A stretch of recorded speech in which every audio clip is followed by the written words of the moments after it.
something bad to us, we are going to do things to you that have never been done before. We the people tell the government what to do. It doesn't tell us. We the people are the driver. The government is the car. And we decide where it should go and by what route to do. We the people are free. And I hope we have once again reminded people that man is not free unless government is limited.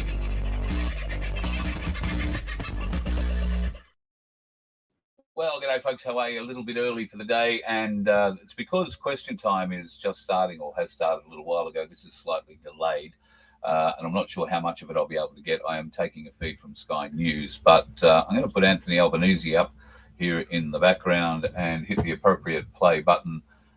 He is going to face a lot of questions about the bills that are being forced through today. And it seems that the Liberals are going to support them. They're crowing a little bit that the Labor Party have had to come to them to get support. And the Greens, of course, will fall in line with Labor. There are a couple of Nationals and a couple of Liberals who come out not supporting the bill in any way, shape or form. Senator Nabatjira-Price being one of those, and Senator Antic being another in the Senate. And a couple of Nationals in the lower house have also said they reject the bill wholeheartedly. So it'll be interesting to see how it all plays out. Question time should be interesting, I would say. Extreme weather. In the last month, Queenslanders and Victorians have been hit hard. In Victoria, fires burnt through over 400,000 hectares of bushland. Authorities have been warning that the extreme conditions were the worst since the Black Summer. And the fires on the ground said the same thing. These fires were fast-moving, unpredictable and intense. Tragically, they claimed the life of Max Hobson. Max had come to cattle farming late in his working life, and he went about it with all his engineer's precision and with real passion. Our thoughts are with Max's wife, Julie, his loved ones, his friends and his community. Over 1,000 farming properties were affected and nearly 25,000 head of livestock lost. More than 1,340 structures across the state either damaged or destroyed. Just want to interject. Did he say 25,000 head of livestock were destroyed? The fires didn't destroy 25,000 head of livestock. Certainly some of them died in the fires, but many of them required the farmers to put them down using weapons that will be banned after the legislation this Muppet wants to force through the government gets passed today. The damage done to Ruffy, Alexandra and surrounds is devastating. In Ravenswood and Harcourt, which I visited, over 50 homes were destroyed. I saw where the Harcourt Co-op Cool Store and its neighbouring cafe had stood. The power of fire was so evident standing right on that street.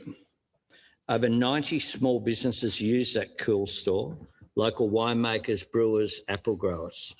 Years of their hard work burned away. So much was lost, yet the bravery and dedication of firefighters and volunteers saved so much more. As we were taken in by police and emergency services into that town, you could see the fire that had devastated one side of the road. Houses that were there reduced to a bit of a chimney or some sign that there was a dwelling there. And across the road, really a miracle, houses intact due to the extraordinary work of volunteers, rural firefighters, police, and just locals, neighbours fighting for their properties. Of course, a lot of trees survived around these properties for some reason. No buildings survived, but a lot of grass around those buildings and certainly a lot of trees around many of those buildings survived quite happily. He hasn't answered any of those questions yet. Maybe he will, who knows? Well, he hasn't started answering anything. Quite extraordinary, and if you looked at it, you would not think it was possible. At the Ravenswood Staging Centre, I had the opportunity to personally thank CFA members, not just from the local community, but they'd come from Rochester that had been devastated by those terrible floods just a short time ago. I visited seemingly like yesterday, Keswick and Mount Macedon as well to help. including Darcy. He was a young 16-year-old volunteer on his first day in the job. Mr Speaker, as the member for Bendigo knows, who I travelled with there with the Victorian Premier, these are communities where people know each other and they care about each other as well. When fires took out the Mount Alexander ABC transmission tower, Phoenix FM, which is 100% volunteer, local community radio station, they switched over to carrying the emergency broadcast for 3 days, saving lives.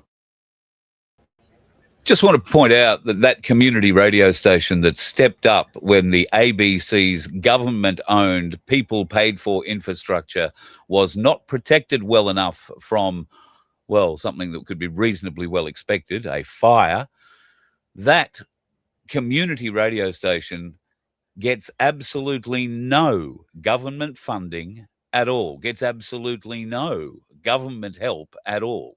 It is through the good people of that area who have a desire to maintain a local connection with their own area that that radio station even exists.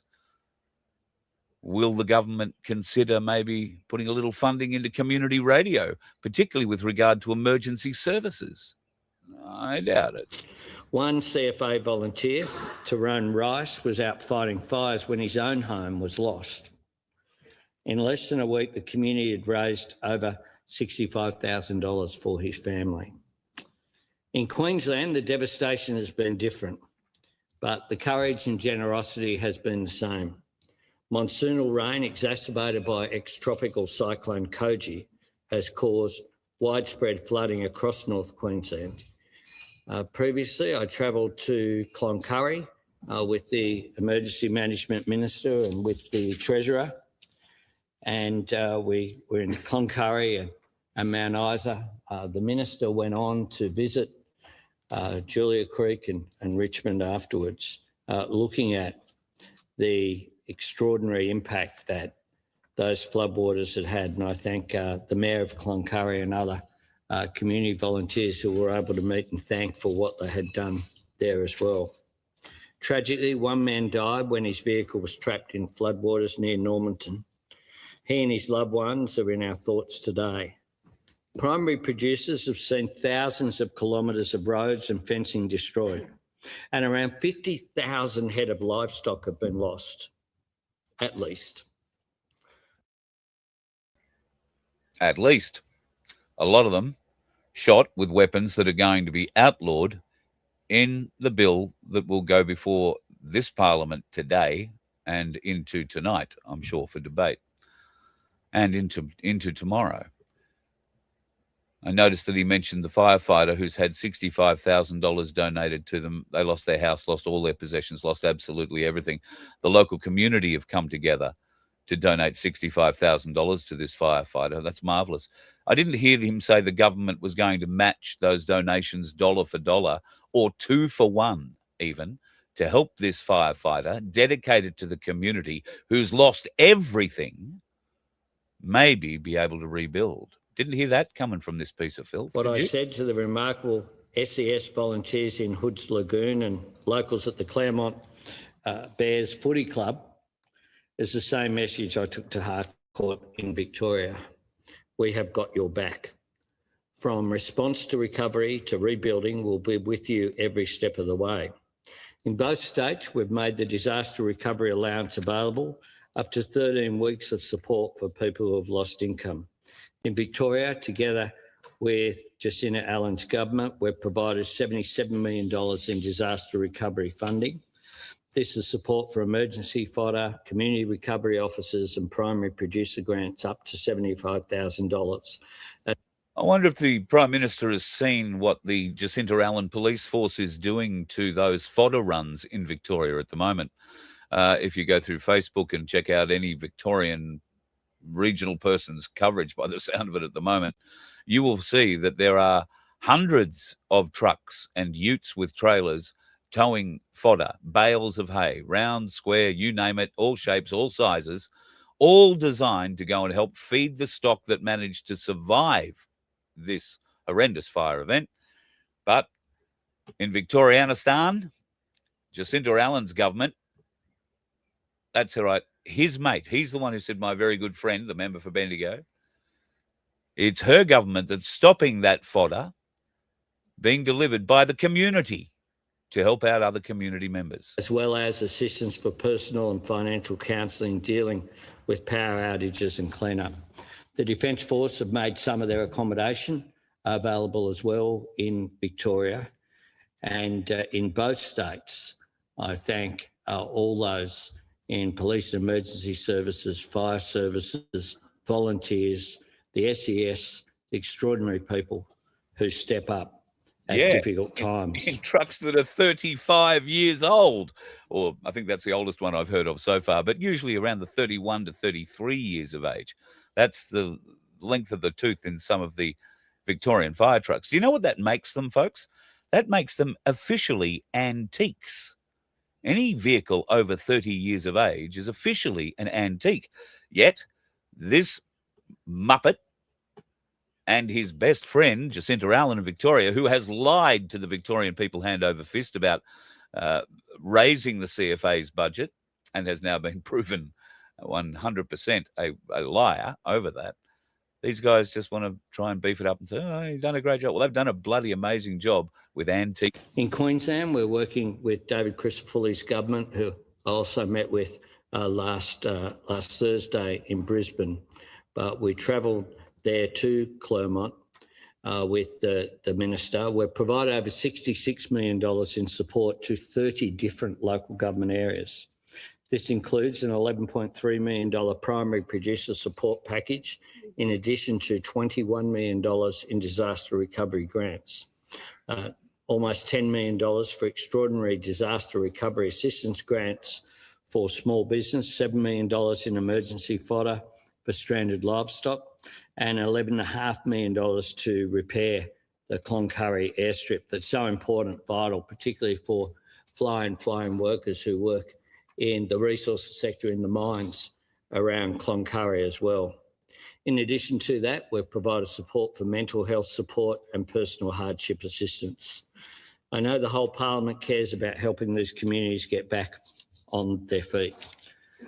There's no politics in any of this. When natural disaster strikes, governments work to provide assistance, and I know that we always have the support of the Parliament to do so, and I thank all members of the House for doing so and for engaging.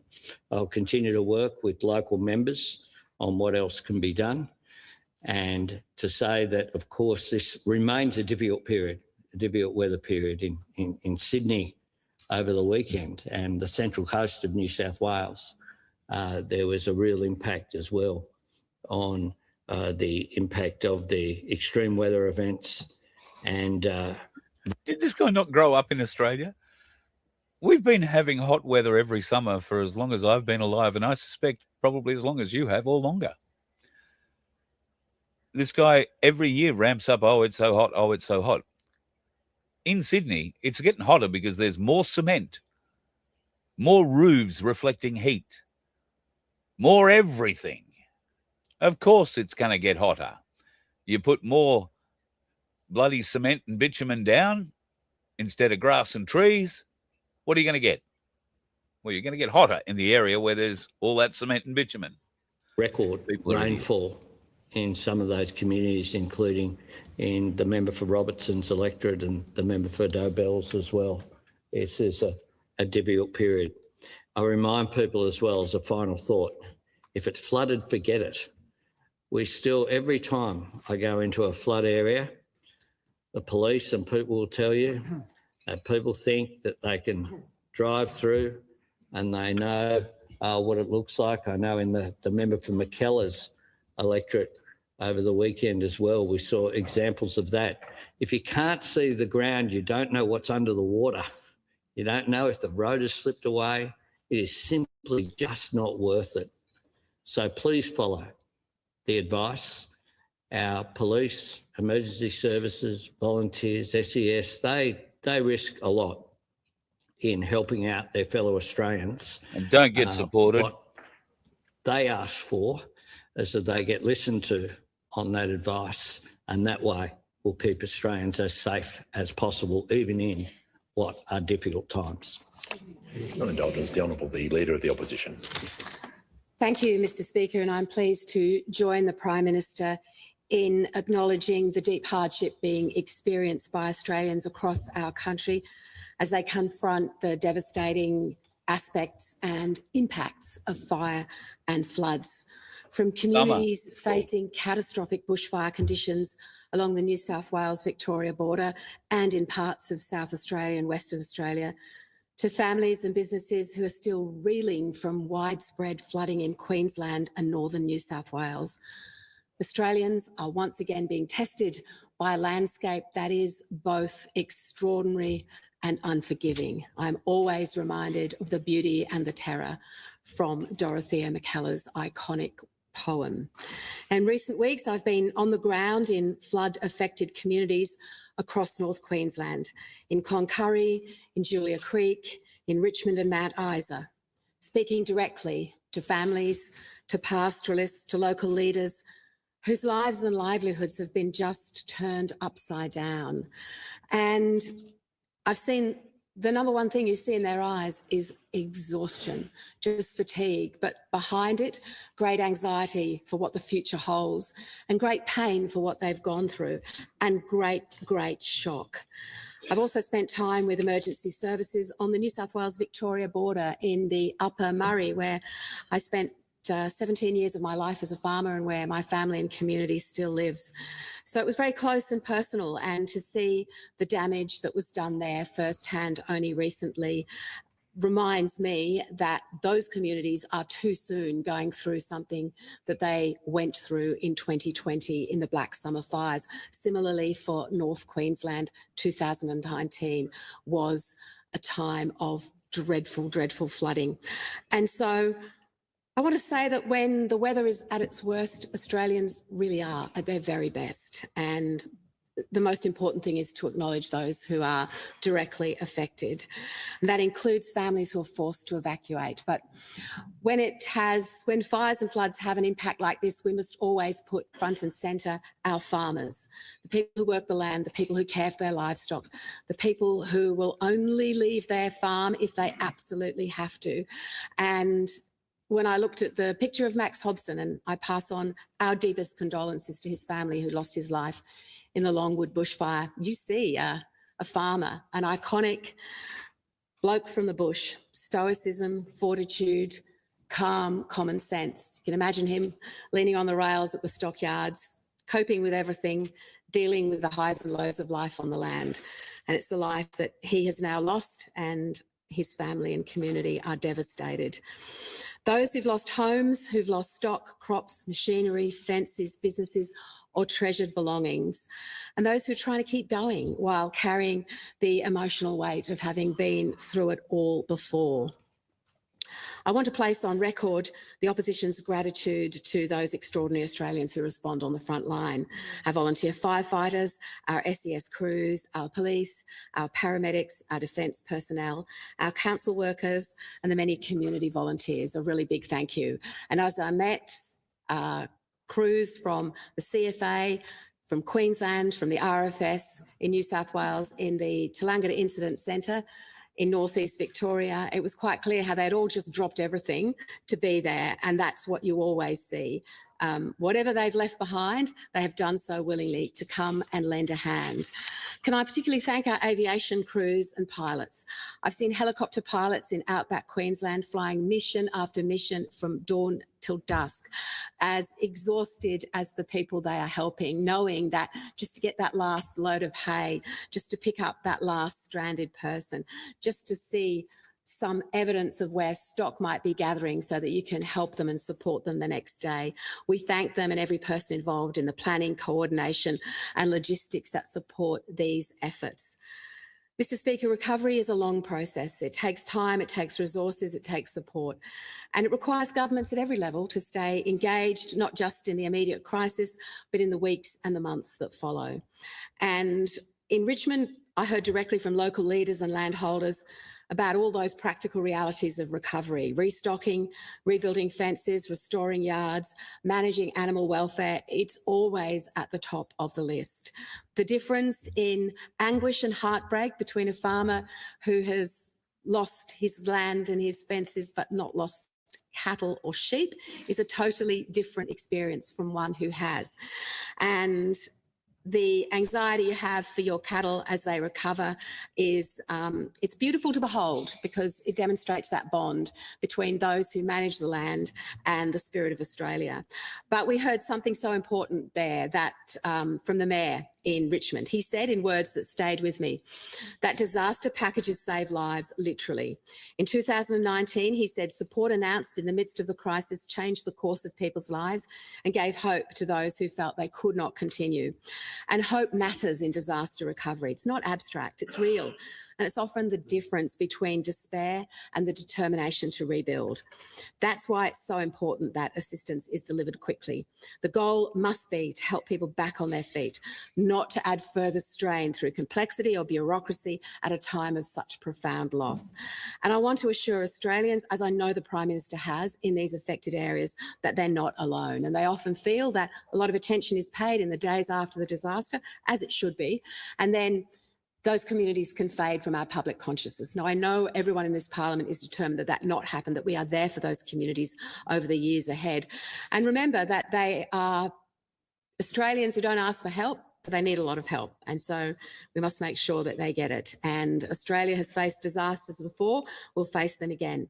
Every time we're reminded not only of the power of nature, but the resilience of the Australian people. And I know that spirit will carry communities through the difficult days ahead. And the opposition stands with all those in this place and the other place to support them in whatever way we can. Bloody hell, that's a fair old waddle on her behalf, isn't it? Albanese's getting up to give us a bit of a notice. Oh, the Prime Minister with arrangements. That's right.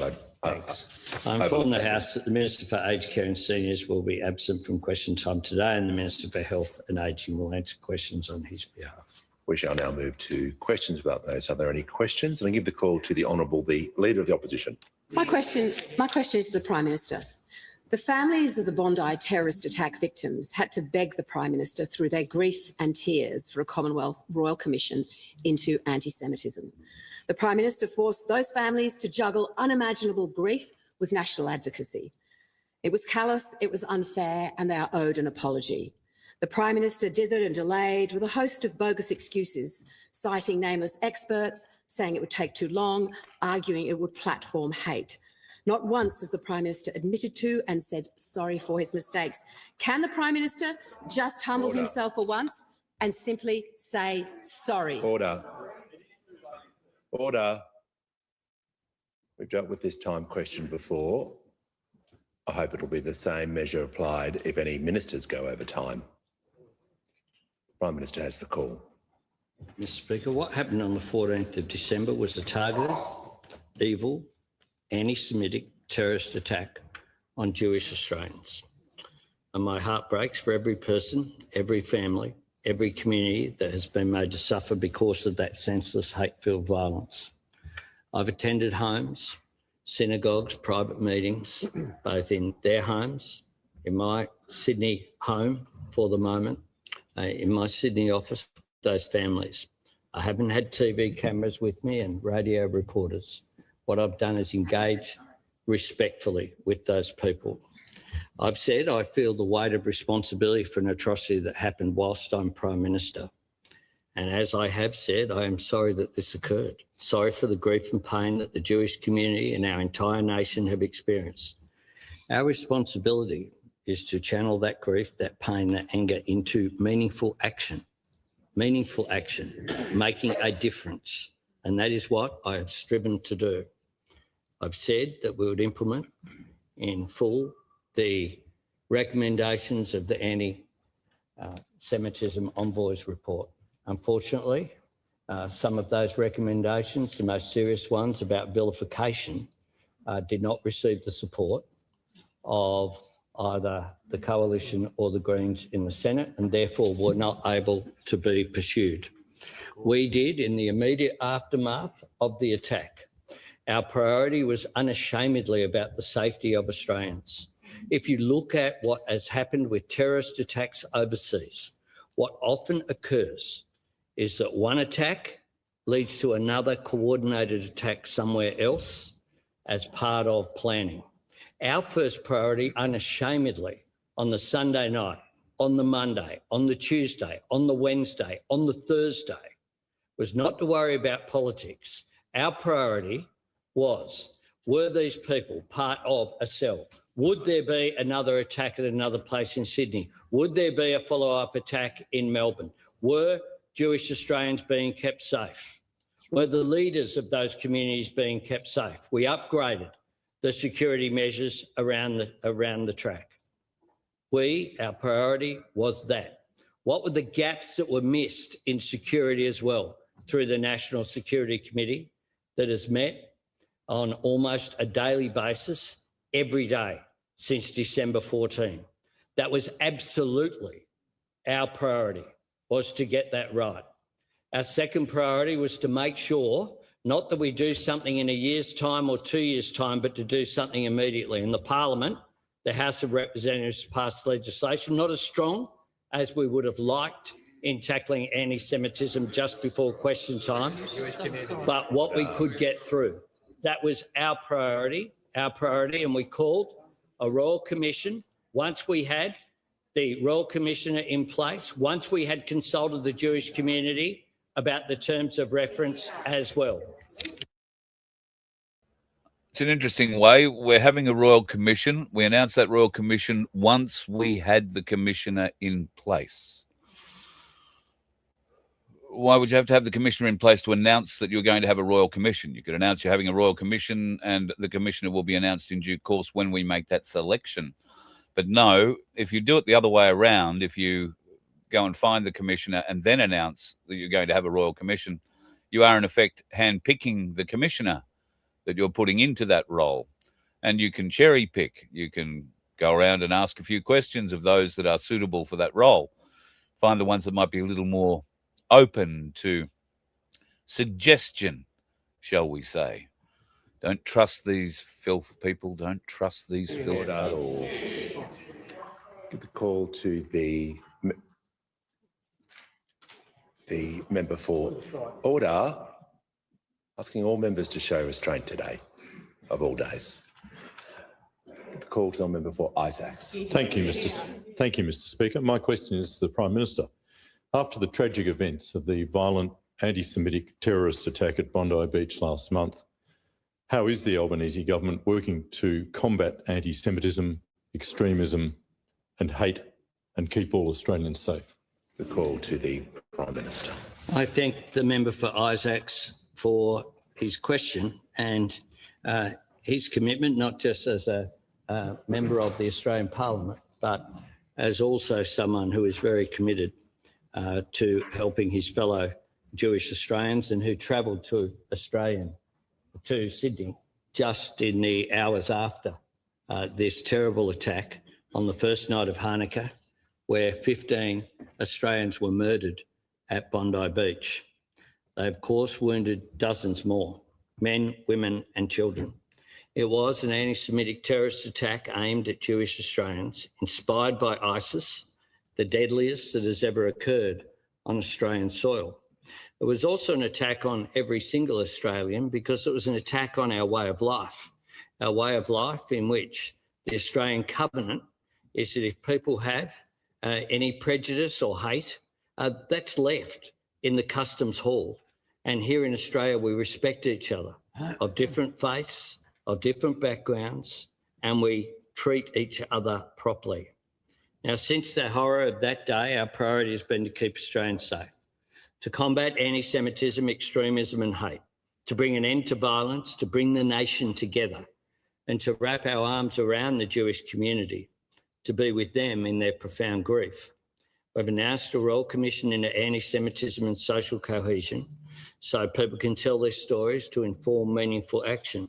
Today, we have passed through this House laws to address both the motivation and the method of the anti-Semitic terror attack at Bondi. because the terrorists had hate in their hearts, but they also had high-powered rifles in their hands. We're taking action on both, tackling anti-Semitism, tackling hate, and getting dangerous guns off our streets. On Thursday, we'll come together in a National Day of Mourning, honouring the victims and all those impacted by the violence at Bondi. The theme that the Chabad community have chosen is Light Will Win, a gathering of unity and remembrance. Now, I don't know if this twerp is going to go into exactly what he expects us to do on Thursday, but essentially he expects all Australians to come to a blinding stop for a minute of silence, remembering the Jews that were shot at Bondi. I can't remember the last time we had a national minutes of silence for a bunch of Australians that were shot or killed. I can't remember the nation coming to any kind of a halt for a minute's silence for those that are killed on our roads every day through the poor roads that they are driving on more than their driving ability. But I know the whole nation is meant to come to a grinding stop. Not just that, you're expected to light candles And that too. is what the local community, led by their spiritual leader, Rabbi Ullman, who I've spoken with again this morning, really want to see. A fitting moment for our grieving nation to come together and reaffirm our commitment that in Australia, light triumphs over darkness. Give the call to. Okay, maybe it's me. I'm fully prepared to believe it's me. I'm fully prepared to believe there are many, many people who are still very badly affected by what happened on December the 14th. But Australians and Australian nature is to move on, to pick ourselves up, dust ourselves off, give ourselves a good swift uppercut if required, and step on. This seems like it's going to be turning into something that we're going to be giving thanks and praise and security to the Jewish Australians for the rest of their life. And as somebody pointed out in the chat, these people don't represent themselves as Australian Jews. They represent themselves as Jewish Australians. Dreyfus, as you've just seen, has just come back from Israel. Home. Australia is not home. Australia is just where they work. To the Leader of the Opposition. Thank you, Mr Speaker. My question is to the Prime Minister. After Australia's deadliest ever terror attack in Bondi, the families of victims wrote to the Prime Minister and said, quote, "We have endured more than 2.5 years of relentless attacks. Our children feel unsafe at school. Our homes, workplaces, sporting fields and public spaces no longer feel secure. It is an intolerable situation that no Australian should have to endure. Prime Minister, I ask again, will you apologise to Jewish Australians because you and your government did not listen?" Call to the Prime Minister. Thanks, I mean, Mr. seriously, Speaker. aren't there more questions, better questions, more serious questions this woman could be asking now? Or is she just desperately trying to avoid the elephant in the room? Because by the sound of it, they've already voted on that legislation and forced it through to go through to the Senate, judging by Albanese's past tense in what he said previously. So I don't know. The last time I saw anybody like this woman, I was at a funeral and the white ladies were looking after it. I don't know what she's doing in Parliament. I certainly acknowledge very directly the pain that Jewish Australians are feeling and that they have felt for some period of time. The idea that anti-Semitism began with the election of the government in 2022 is just not right. The Executive Council of Australian Jewry on the 25th of November 2018 said that the 12-month period ending 30th of September 2018 saw a 59% increase over the previous year in total anti-Semitic incidents in Australia involving threats or acts of violence. Josh Frydenberg, the then Treasurer, said on 10th of May 2019, anti-Semitism is on the rise here in Australia and the number of incidents has increased quite dramatically. the member for Barara said on the 7th of May 2019, I find it hard to believe that in 2019 we are witnessing anti-Semitic incidents on an unprecedented scale. Senator Andrew Bragg at the same time. I believe anti-Semitism is a rising problem. Order. We don't need those sorts of commentary. Member for Barara is entitled to raise a point of order. Point of order, Mr Speaker, on relevance. Prime Minister wasn't asked about the history of anti-Semitism in Australia. He was asked whether he apologised for his government failures not to do enough to deal with the anti-Semitism. Prime Minister, order. As all members know, I can't direct any member to give a yes, no, or as the answer you would like. The Prime Minister is being directly relevant, giving information to the House about the exact topic he was asked about. Prime Minister has the call. Let me be very clear, Mr Speaker. All governments should have done better. That is my point. The idea that anti-Semitism began 2 years ago with the change of government is false, and it's declared to be false by the comments of those opposite in senior positions. Despite the surge in anti-Semitism on their watch, did the Morrison government appoint a special envoy to combat anti-Semitism? No. Did they establish a joint operation bringing together the AFP and ASIO to combat acts of anti-Semitism? No. Did they introduce Australia's first ever hate speech laws? No. Did they legislate a crackdown on preachers and leaders who promote violence? No. That's right. We also enacted a landmark ban on the Nazi salute. I'm sorry. I should have gone through each one of those individually, I know, and maybe I'll do that tonight. But just about every one of those points he's just listed off have been, if not complete, then at least partial failures on behalf of the Labor government, or they have been trying to and succeeded in introducing legislation that removes the freedoms of the people. They've done this against the will of the people. This twit thinks we forget. Hate symbols. We criminalised doxing, something that those opposite voted against. We've appointed Australia's first national student ombudsman. We've created and launched a national hate crimes and incidents database. We've imposed counter-terrorism financing sanctions on the white supremacist terrorist network Telegram. We expelled the Iranian ambassador for their interference in Australia. We directed the E-Safety Commissioner to tackle the proliferation of hateful online content. And we have now established a Royal Commission on Anti-Semitism and Social Cohesion. Order. Give a call to the honourable member for McNamara. Thank you, Speaker. My question is to the Deputy Prime Minister. What is the Australian government's response to combating anti-Semitism, and why is a bipartisan approach important? The call to the Deputy Prime Minister and Minister for Defence. Well, I thank the member for his question. Back in May of 2024, I visited Mount Scopus College, a Jewish school in Melbourne, with the member for McNamara, who is indeed an honoured old boy. And we attended there because the day before there'd been a horrible anti-Semitic slogan spray painted on the school's wall. It was a clarifying experience for me. It's obviously terrible that kids have to look at that hate directed at who they are, but actually, like one of the first lessons that I remember when I went to school, to primary school, probably to kindergarten, was sticks and stones may break my bones, but words will never hurt me.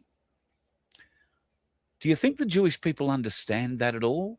Should that be part of the curriculum when they come to be a Jewish Australian? Sticks and stones may break my bones, but words will never hurt me. Generations of Australians grew up with that. Now that seems to be changing because, well, they can hurt those words badly. Was an eye-opener. Security there is not unlike security here, but whereas we are adults who have made the choice to be in public life, these are kids who have no choice. And the idea that children are receiving their education, that they are learning to experience the world behind large walls protecting them from the world is just so sad. And that's not a reflection on the kids. That is, of course, a reflection on the world that is outside. That is a reflection on Australia today. Anti-Semitism has been around for a while, and in truth, that kind of security on Jewish community facilities has been there for many years. But anti-Semitism has become much worse since October 7, 2023, and the way in which life for Jewish Australians has been compromised is profound. It is not okay that Jewish students at universities feel uncomfortable wearing the kippah. It is not okay that Jewish artists have effectively been cancelled. Now, we understand that there is much more to do, but our government has acted against anti-Semitism. We have made more criminal, more forms of hate speech. We have appointed an envoy to combat anti-Semitism, and we've now committed to implementing her report in full. And we would have liked to have done more in that regard this week, but we are grateful for whatever we can do this week amongst all of us, because it takes all of us, which is a point that is well made by the American Jewish Committee in its call to action against anti-Semitism, where it says, when considered only through a partisan lens, anti-Semitism is not being countered but instrumentalised. Anti-Semitism must not be a partisan issue used as a wedge within the Jewish community. Especially in advance of elections, we encourage candidates and elected officials to be mindful of politicisation and reach across party lines to address anti-Semitism.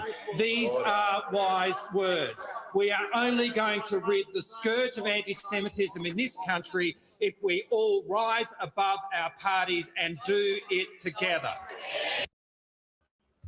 Say it with me. Anti-Semitism, anti-Semitism, anti-Semitism. If you say it enough, you might convince yourself you're an anti-Semitist. You might. I get the feeling that's what they're trying to do. They're trying to brainwash, and they'll certainly succeed with the weak of mind. Oh, maybe we are anti-Semitist. We're not anti-Semitist. Certainly there might be some of that feeling in some quarters, but the vast majority of Australians don't have an anti-Semitic bone in their body. We have a bone called the fair go bone. And if we find out that somebody we've been giving a fair go hasn't been giving us a fair go, well, we call that not giving that a fair shake of the sav. No, maybe I've got my metaphors crossed there. Beg your pardon. However, you get the idea.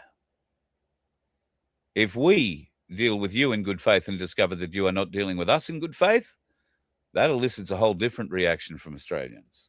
And I'll be honest, it's not anti-Semitic to think that the Jewish folks in business particularly look after themselves first and everybody else. Right. Order. The member for Fisher is just going to cease interjecting because I'd like to hear from the member for Wentworth with her question. My question is to the Prime Minister. Radical extremism, Islamist and other forms is a threat to Jewish Australians and all Australians, as we saw so devastatingly in Bondi on December 14. We have had de-radicalisation programs in place for many years, but extremism is still taking root. How does the government measure the current effectiveness of these de-radicalisation programs, and how effective are these programs at all? You know, we do have the Richardson Review and part of the Royal Commission coming up, but is the government planning to take any other actions in terms of de-radicalisation in particular before then? Thank you. The call to the Prime Minister. I thank the member for Wentworth for her question, and I praise her unreservedly for her role as a local member in what has been a devastating time for her local community, and not just the Jewish community, but of course Bondi is such an iconic place, and the local member has shown extraordinary leadership and capacity in my view, and I thank her for that.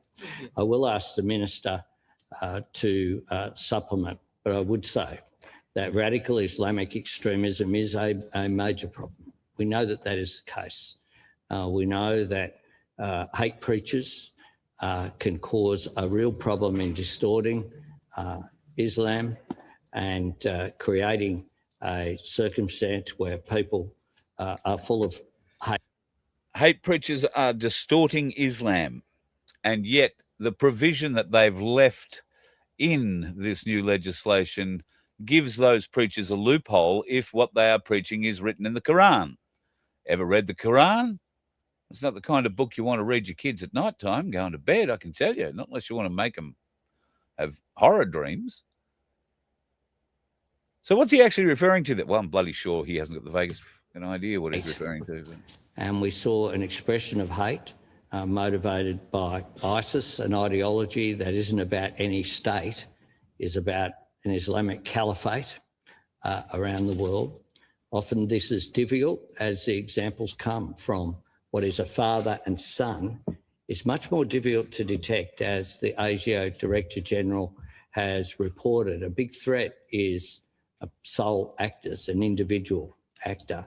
In this case, the father and son discussing these things over the dinner table or in private quarters, not engaging in electronic measures, communication that can be detected, means it is much more difficult. But the government has a range of programs. That is certainly something as well that the Richardson Review will look at, and I'll ask the Minister to supplement.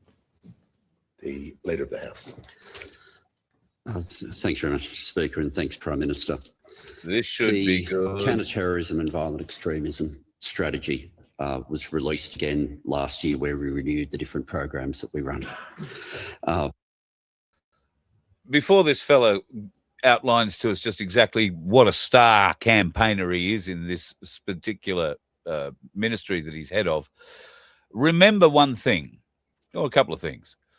This is the bloke who had secret meetings to get the ISIS brides delivered safely back into Australia quietly without any media. This is the guy who asked the people's representative, that person from the bureaucracy, the note taker, to leave his office when he had representatives of the Australian aid groups who were bringing the ISIS brides back. He didn't want any notes to be taken about what he said to them, and in fact had the note taker leave the room. Do you think that's the actions of an honest minister, folks? Well, if you think that's so, then can I recommend you go and watch the BBC series Yes Minister and Yes Prime Minister. Some think it's a comedy series. I shit you not, it's a documentary. They're important programs and there is regular measuring of them. The challenge that we have is terrorism itself is changing as well. If I give simply these statistics, as at January, as at a couple of days ago, we've had since 2014, 189 people charged as a result of counter-terrorism operations. Right now, we have 35 people who are currently before the courts. 18 of them, 18 of the 35 are children. And so what we used to have to monitor in terms of organised cells of people often in their 20s and 30s is very different now. And in terms of the ideology, we are getting mixed ideologies. We're getting seriously mixed ideology. So you'll have someone, for example, whose ideology... Hang on a minute. 18 of those 35 that they've got in custody of children. How many kids did the ISIS brides bring back into Australia? I want to say at least 6. I could be wrong. Could be wrong. Let's keep a bit of remembrance on that figure because it'd be interesting to see if any of the ISIS kids wind up adding to the number 18. It will be a mixture of Nazism, of the sort of radicalisation that you've just described, and environmentalism. And this will all be mixed up where the only common theme is violence. That does mean for our agencies, the threat now is more complex. People are radicalising younger and faster and predominantly online. The call to the honourable member for Macarthur. Thank you, Mr. Speaker. My question is to the Attorney-General. What is the Albanese government doing to strengthen our laws to combat anti-Semitism, hate and extremism after the Bondi terror attack? Call to the Attorney-General. Thank you, Mr. Speaker, and I thank the member for his question. On the 14th of December 2025, the deadliest terrorist attack on Australian soil occurred at Bondi Beach. The terrorists had hate in their hearts and guns in their hands. Mr. Speaker, let me be clear. Anti-Semitic, hateful and extremist conduct is unwelcome, unacceptable and has no place in Australia. Just 4 days after this abhorrent attack, the government announced a package of legislative reforms to target those who spread hate, division and radicalisation. The government moved with urgency and care, consulting with experts and stakeholders, most importantly, the Jewish community, to prepare legislation that deals with both cracking down on hate speech and taking sensible action on firearms. I thank my parliamentary colleagues for their engagement on this legislation. I also acknowledge the Parliamentary Joint Committee on Intelligence and Security for its scrutiny of the exposure draft that led to this bill. These new laws being debated in the Parliament today specifically target those who seek to spread hatred, including those who seek to disrupt social cohesion in our community, and so critically, those who seek to radicalise our youth. As the Minister said previously, it is a shocking fact that since 2001, around 120 people have been convicted of terrorism offences, and of that cohort, 10 were children. However, just on that last thing, yes, they do have pre-prepared statements. This is a question that was asked by an ALP party member to an ALP lackey. So they have this prepared. This is always how it works. Doesn't matter which side of government they're in power, and they have these pre-prepared soft questions that come every other question, if you like, except the independents tend to throw a few soft ones as well. So, yes, you'll see a lot of pre-prepared speeches from very underprepared politicians. That speech, no doubt, prepared by an advisor, and all this crazy cow needs to do is be able to read. Today, of the 35 people before our courts, around half of them are minors. This unprecedented radicalisation of our youth must stop. We will not allow extremists to groom and brainwash our children into radicalisation, hate and terrorism. These new laws also create a regime for listing organisations whose leaders engage in hate speech or promote violence or racial hatred. The laws also amend the Migration Act to introduce new grounds, enabling the Minister to refuse and cancel visas on the basis of hate-motivated conduct and offences relating to the spread of hatred and extremism. Organisations that proffer these hateful ideologies must be outlawed, and their composite members must be held accountable. Indeed, Mr. Speaker, some of the cowards who spread hate as part of one such group announced they would be disbanded. Yes, is the answer, Chris. Yes, these laws are going to be retrospective. They'll be able to go back and look at everything we've posted and decide whether or not we've incited people into some form of racial hatred, be that, anti-Semitic, meaning against the Jews, or anti-Sikh, because they're the only two groups apparently that this legislation protects. It doesn't protect Christians. Be aware of that. This legislation doesn't protect Christians at all. In anticipation of the effectiveness of these laws. The events of the 14th of December were horrific and must never happen again. And these new laws send a clear message that this conduct will not be tolerated in Australia. Call to the member for Barara. Thank you, Mr. Speaker. My question's to the Prime Minister. Prime Minister, New South Wales Labor Premier Chris Minns has said sorry to the Jewish community for his handling of the anti-Semitism crisis that led to the murder of 15 people at Bondi. The Jewish community wants... Hang on a minute. Are we back to him asking Albo to apologise, to say sorry? I've heard him say sorry 100,000 times to the Jewish community, sorry for being the dickhead, sorry for being on... He hasn't taken any responsibility, but they're not asking him to take responsibility. He said sorry. Why would we waste questions? This is meant to be the alternative government, people. For God's sake, move on. There are so many better things you could be attacking the Labor government of the day on than pissing about trying to get Albanese to apologise to the Jewish people when 3 questions already, he's done basically all of that. And what are you going to do with it? Oh, finally, he's apologised. Big deal. Move on. To hear their Prime Minister say sorry. For the 3rd time, why won't you say sorry too? Order. Call to the Prime Minister. I repeat that I'm sorry that this occurred, and it occurred on my watch as Prime Minister, something I... Did we hear that?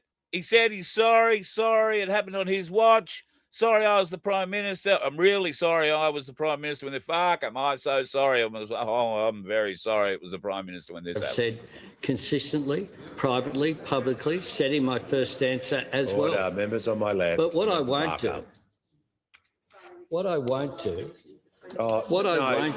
Order. The Leader of the Opposition, I am asking all members, I'm pleading with all members to show restraint, respect for people in the gallery, the hundreds of thousands of people are watching this. Our words really matter. I'm asking all of the Parliament to come together so that we can hear the Prime Minister. Let me just...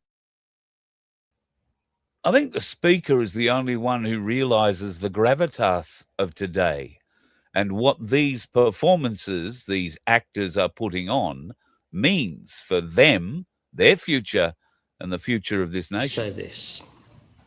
When Port Arthur happened, the Parliament came together. No one saw that as a political opportunity. When... Order. Because Kim Beazley gave every support, as the Leader of the Opposition indicated to me on the Sunday evening of 14th of December, every support would be given to the government. Order. When the Link Cafe siege happened, not a single dollar went to any of those victims from the Commonwealth Government. We provided, though, every support to what was then the Abbott government at that time. When the Bali bombings occurred, people didn't see that as an opportunity for politics. People saw that as the need for the national interest to be put first. I am devastated, as all Australians are, at what has occurred. The fact that I'm Prime Minister while it has occurred, I've acknowledged repeatedly. That is a source of sadness, and I'm sad that every government has not done better on anti-Semitism. Is that enough? Move on. He's sorry. Okay, he's more sorry that he was Prime Minister when it happened, because that's what he's sorry for. If you listen to what he's saying, I'm sorry I was the Prime Minister when this happened. He's not saying, I'm sorry that the laws that I allowed to be introduced into this country that allowed an influx of people who come from cultures that aren't necessarily aligned with an Australian Western Christian democracy into this nation. He hasn't apologised for any of that, but I'm not sure that the Muppets on the Liberal National Party side, the opposition, know that that's sort of what the problem is. I don't know what they're seeking here. They're wasting time. Including mine. What I won't say, though, is that anti-Semitism began when my government was elected, because that is just absurd. I also didn't hear in the last question for him to admit that anti-Semitism began when his government was elected, even though he thinks that his government was elected the most recent time. It wasn't. We're talking about the last time. And there has been some significant changes in the way people's attitudes have been displayed by the media over those intervening years. That's, for me, the most that has changed.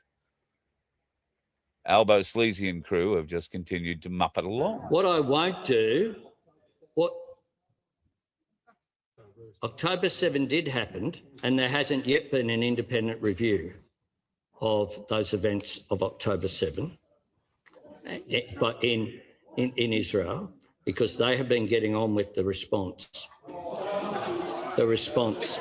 We responded when October 7 happened. Order. We came together in this Parliament and passed a resolution unanimously at that time. Order. Members on my left. I'll tell you what I won't do.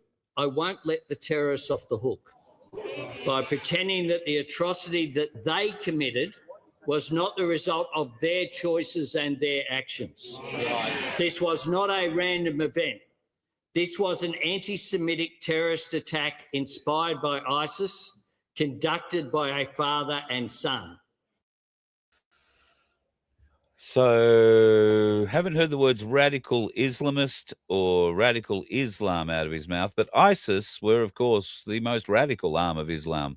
If you were around long enough to remember the orange jumpsuits and the beheadings, many of which can quite plausibly be looked at and say they were green screened, just between you, me, and the gatepost.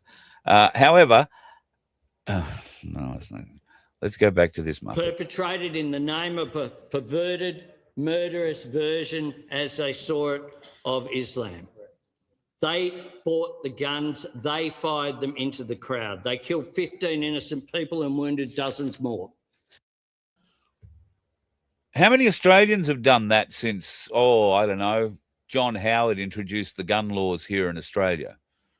How many Australians have charged off into the most densely populated area in Australia and started firing shots and killed anybody like that? I can't think of, off the top of my head, I can't think of any.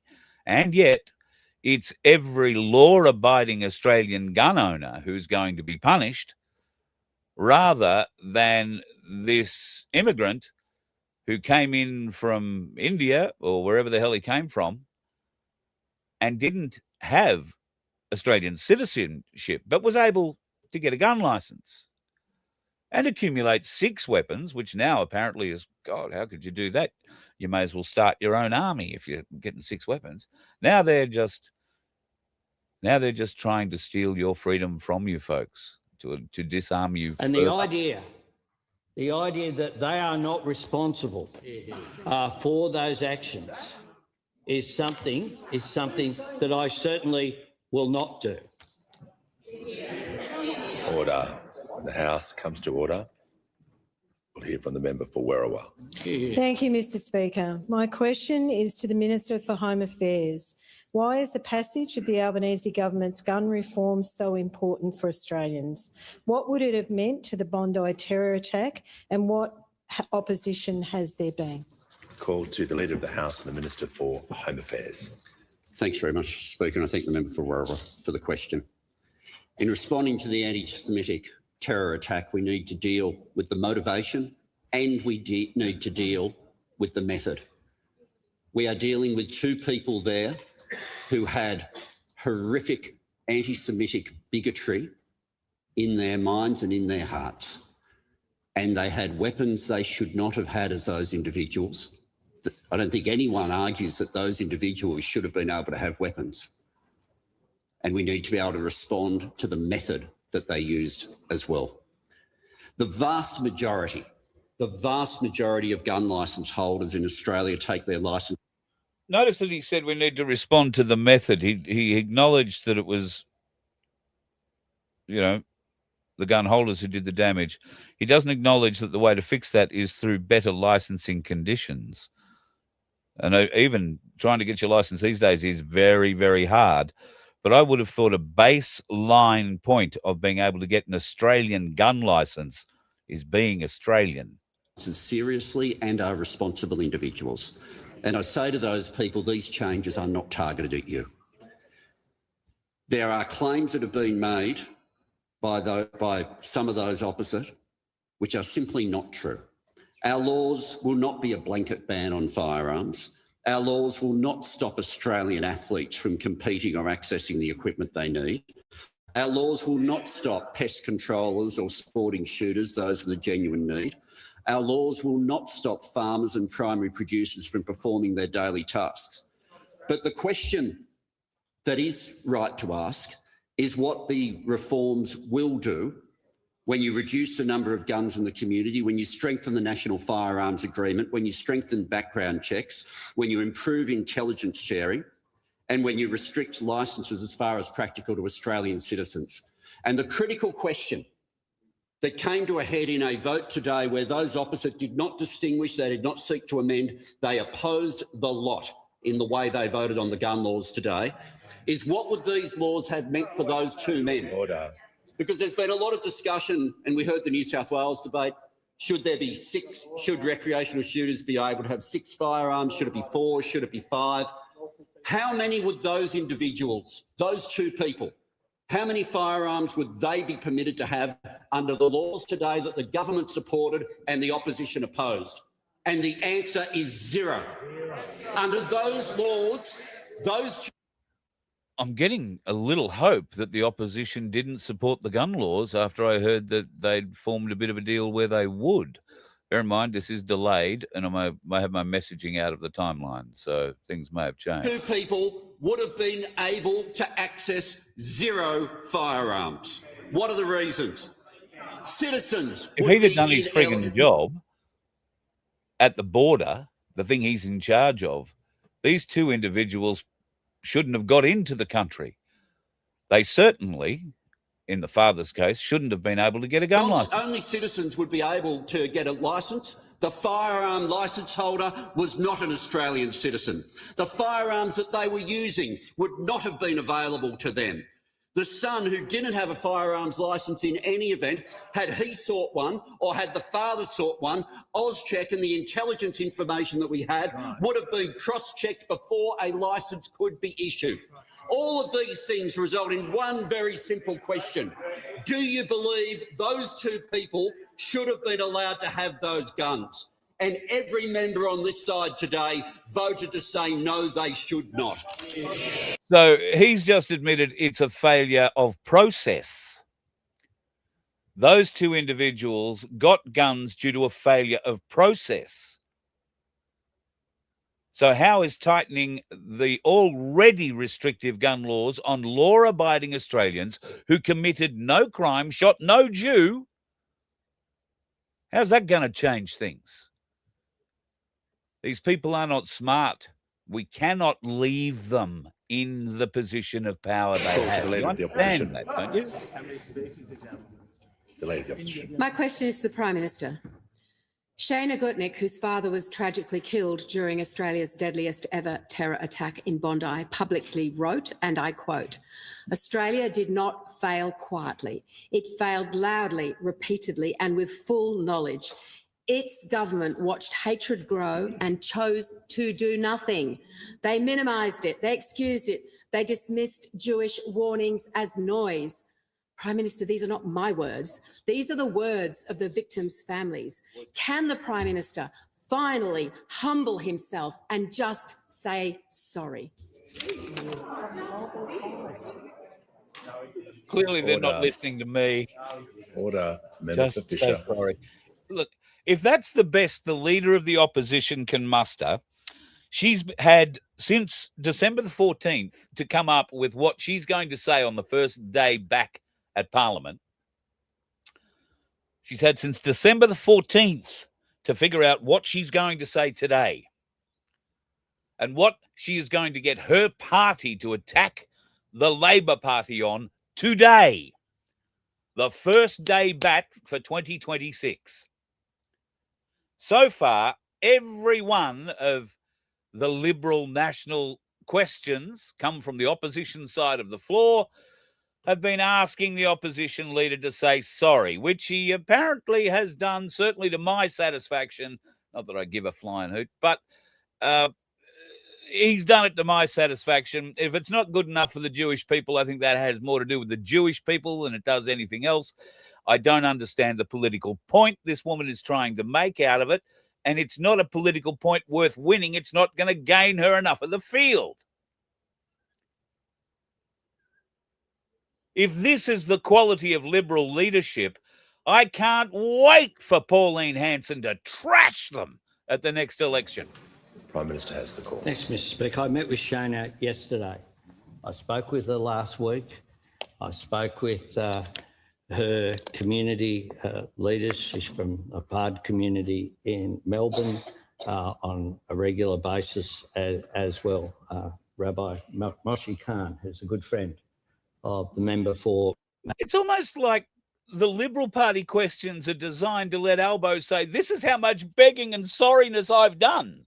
I've been here, I've gone there, I've seen this fella, I've seen that rabbi, I've been to this place, I've been to that Jew's house, I've been to this synagogue, I went to that school. Every friggin' question. The Liberal Party give Albo an opportunity to go on the sorry lap and explain just how extensive his sorry lap was to the Jewish nation. Shit, you not, this Liberal Party are fucking moronic. McNamara, I met her husband. It was a very warm meeting. It was a very warm and generous meeting. And can I say this? The contrast between some of the rhetoric that those opposite have engaged in and the warmth and generosity of this grieving community has been quite extraordinary. I have been into homes, into synagogues, had meetings, had engagements with small groups, one-on-one, with groups of up to 30. First meeting I was in homes on December 16 for the first time.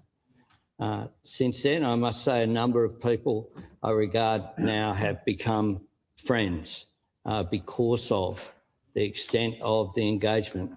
I visited people in hospital. I have engaged with people in every forum, and there is no one who has asked to speak to me who has not had a meeting.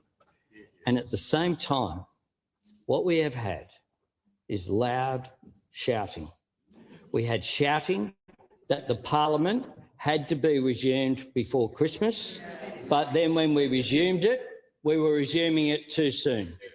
We had shouting that we had to introduce legislation based upon the anti-Semitism envoy's report, but when we introduced it, they opposed it. They opposed it. The Prime Minister will pause. Order. Leader of the Opposition on the point of order. On relevance, Mr. Speaker, my question was very pointed. Can the Prime Minister finally humble himself and just say sorry for failing to act? Can he fully humble himself, I think was what she said there. I mean, she's obviously working for the Australian Council of Jury or whatever other Jewish influence organisation she holds strongly to in the Liberal Party. And there are a few. The factions inside the Liberals each have their own sort of little Jewish club, I think.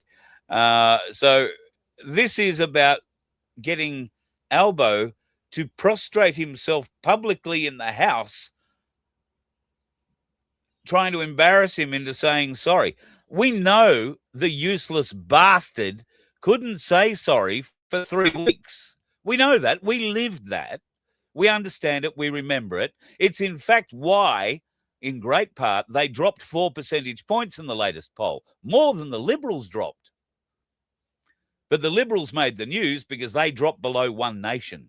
One Nation, well, they didn't drop below One Nation. One Nation catapulted above them in the opinion polls. And they're coming for the Labor Party too. And how easy, it seems, are the Liberals going to make it? Well, they won't, because they're a lying pack of mongrels, and they'll do whatever they can to make sure that Pauline and One Nation never get a foothold. But that's our alternative we're looking at right there. That thing who's asked the same question 6 different friggin' times, and now it's become clear. Look at the smug look she's giving him across the bloody table. She wants him to beg forgiveness, beg for mercy, beg forgiveness, say, I'm so sorry at that table in that place. To what benefit? Well, certainly not to the benefit of Australians, is it? Prime Minister spoke directly about the person that you asked him about.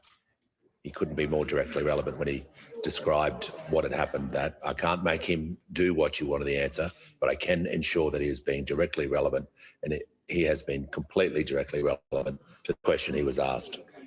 Speaker, you don't have to bang lecterns to show you're concerned. What you have to do is to show respect and engage in an orderly, respectful way. We have responded in that way in the meetings with the Jewish community. We didn't wait.